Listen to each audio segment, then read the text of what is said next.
वसईमध्ये गुरुवारी घडलेली एक हृदयद्रावक घटना आता चक्रावून टाकणाऱ्या वळणावर आली आहे। 7 वर्षीय अंजली मिथुन शर्मा या चिमुरडीच्या मृत्यूला अपघात न मानता तिच्या 12 वर्षीय भावानेच तिची हत्या केल्याचं उघडकीस आलं आहे। किरकोळ वादातून हा धक्कादायक प्रकार घडल्याची माहिती गुन्हे शाखेचे वरिष्ठ पोलीस निरीक्षक अविनाश कुराडे यांनी दिली आहे। ही घटना गुरुवारी 17 एप्रिल रोजी दुपारी सुमारे 3 वाजण्याच्या सुमारास वसई पूर्व येथील पेल्हार परिसरात घडली।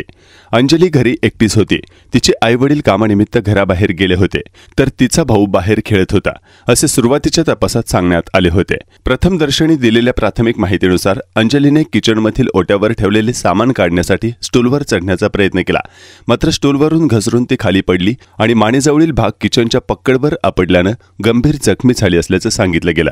या प्रकरणात शवविच्छेदन अहवाल आणि परिसरातील सीसीटीव्ही फुटेज तसेच तांत्रिक तपासाच्या आधारावर मीरा भाईंदर वसई विरार गुन्हे शाखेने तपासाची दिशा बदलली। पोलिसांनी अंजलीच्या 12 वर्षीय भावाची कसून चौकशी केली असता त्याने या गुन्ह्याची कबुली दिली। किरकोळ वादातून चिडून त्याने बहिणीला धागा कापण्याच्या कटरने हत्या केल्याचं सांगितलं आहे। सध्या गुन्हे शाखेची टीम अधिक तपास करत आहे। पेल्लार पोलीस स्टेशन अकस्मात मृत्यू नंबर 57/2025 हा दिनांक 17/4/2025 रोजी दाखल झाला होता।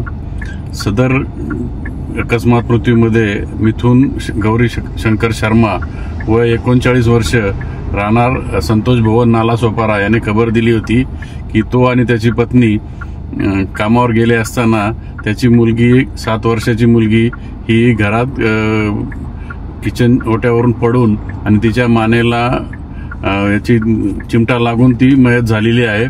तिला जखमी झाली आहे आणि तिला हॉस्पिटलमध्ये ऍडमिट केले। हॉस्पिटलमध्ये ऍडमिट केले असता सरकारी हॉस्पिटलमध्ये तिला मयत घोषित करण्यात आले होते। परंतु डॉक्टरांनी तपासणी केली असता त्यामध्ये काहीतरी संशयास्पद गोष्टी आढळून आल्या आणि हा मृत्यू तिच्या मानेला काहीतरी जखमा होऊन झाला असल्याचे डॉक्टरांनी अभिप्राय दिल्याने मध्यवर्ती गुन्हे शाखेचे वपोनी कुराडे व त्यांच्या पथकाने सखोल तपास केला आणि घरामध्ये तिच्याबरोबर तिचा 13 वर्षाचा जो भाऊ होता त्याच्याकडे कसून चौकशी केली असता तिच्या भावानीच त्या दोघांच्या किरकोळ वादातून तिला मारले असे कबूल केले आहे। सदरचा गुन्हा हा पेल्लार पोलीस स्टेशनमध्ये दाखल असून पुढील तपास पेल्लार पोलीस स्टेशन करीत आहे।